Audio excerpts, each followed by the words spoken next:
all of the STLs have been released for Trench Crusade. People are printing their stuff and painting like crazy. But what if you don't have a 3D printer? Let's make our own stuff for Trench Crusade.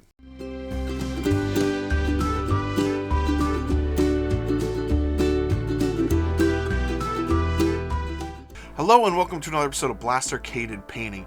Today we are going to be kit bashing a bunch of, I guess it could be new Antioch stuff, or it could be Heretic Legion stuff for Trench Crusade. And this whole month we've been doing Trench Crusade stuff on the channel. I hope you guys have been liking it, but today we're going to make our own stuff. For all you people that don't have 3D printers, or all the people that don't want to order stuff, let's get creative on our own.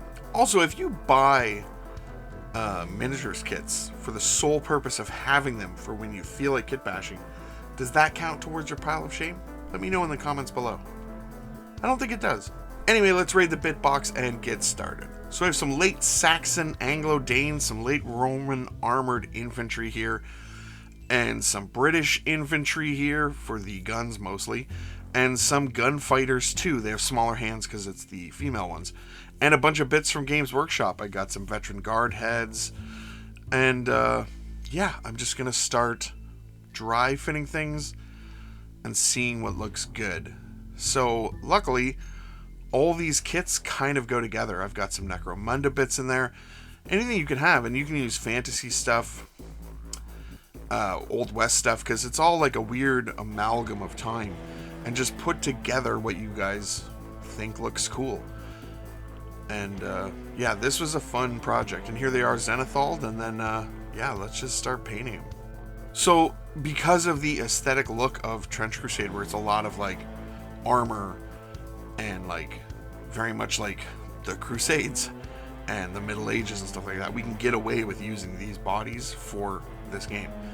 I also had some 3D printed heads in there as well, so if you don't have extra heads, you can use whatever, but I also used some 3D printed parts. So, but I didn't print them out for this. I had them because, you know, when you have a 3D printer, sometimes you just end up with little containers filled with random heads.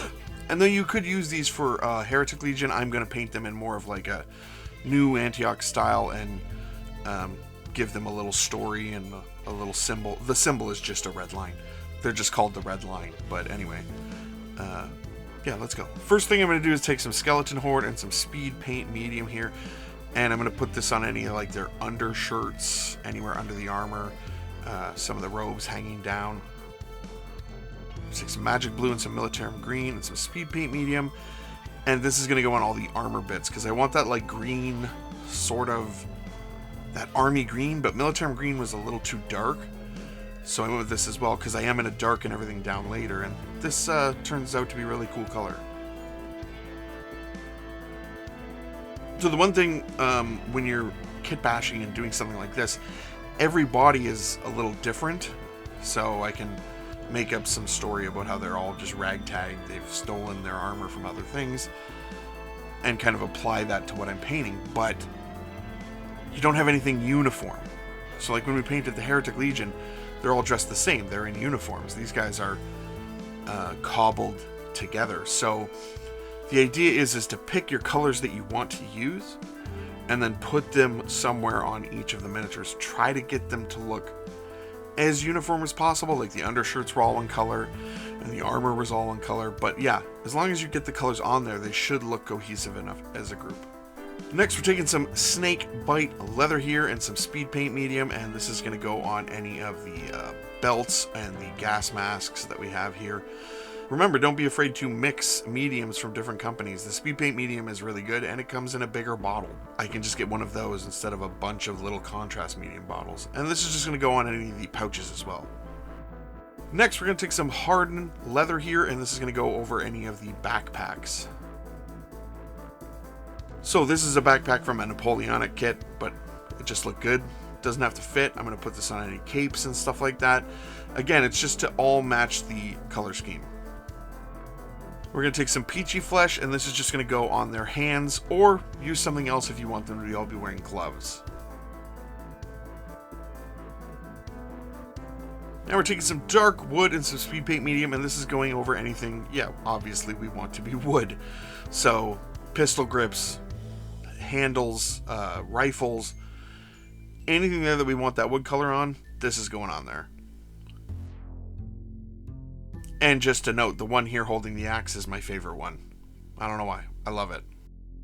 So next we're going to take our broadsword silver, and this is going to go on any of the silver parts. So rifles, handguns, the tube that some of them have coming down their face. Yeah, anywhere where we want silver, the gas masks, this is going on there. And we're going to take some pure red next, and I'm just going to add in red on any of the gun straps. So any of them that have gun straps, this guy's cross. I'm also going to use this to denote them as a unit. So on the sides of their helmet, I'm going to put one red line down their helmet, and bam, now they're the red lines. That's what we call them, the red line. Next, we're taking some golden armor, and this is going on any of the parts we want gold. So again, it's just about picking colors and sticking to them across your range of Kit Bash miniatures so that they all go together. And then take some soft tone, thin it down with some speed paint medium, and I'm putting it over the entire miniature. I don't want it to pool too much. I just want it to settle lightly into the recesses and darken them all down. And these washes from Army Painter are really good for this, mixed with the speed paint medium. And I'm going to take some Rainforest next. I'm just going to dot in any of their eyes. So, little brush. Just be careful and take your time because you don't want to go back and fix anything because these guys are basically done. I'll do the bases, and here they all are.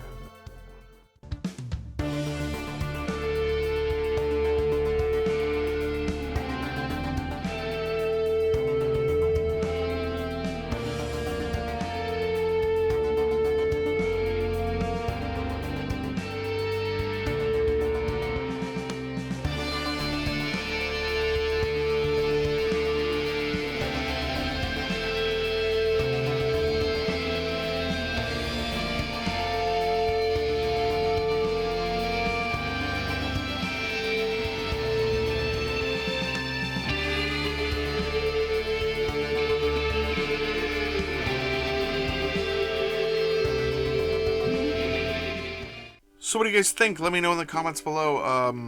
I think they look really cool. There's a couple that I am not as happy with as other ones. The guy holding the flag in the book, I don't think he looks as dynamic as the other ones. But some of them I really love. The guy holding the axe, I don't know why, but I think that's like the best one. I think it just like encapsulates the idea of the game really well. Like, sure, he's got a rifle on his shoulder here, but he also has a giant axe and would prefer to use that. So yeah, if you guys don't have a 3D printer, there are ways to get Trench Crusade stuff. And again, it's miniatures agnostic, so there's so much stuff you could do, because you could buy like World War II kits and medieval kits and kit bash those together. If you go to the Trench Crusade Facebook group, there is so many talented people on there making amazing things, and you guys should definitely check it out. And as always, we want to thank our Patreons, Charming Grenade, Richie Fender, and LK. Thank you guys so much for supporting the channel. Either way, thank you guys so much for watching. Please like, share, comment, subscribe, all the YouTube stuff. And you guys have a great day.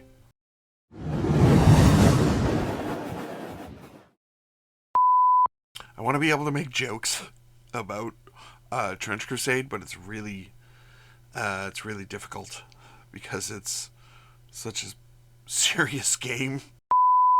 Like, there's not a lot of tongue-in-cheek parts. It's pretty brutal. There's not a lot of humor going on in Trench Crusade. I don't think there's a lot of humor going on in any Trenches or Crusades. And then put them together, there's nothing to make fun of.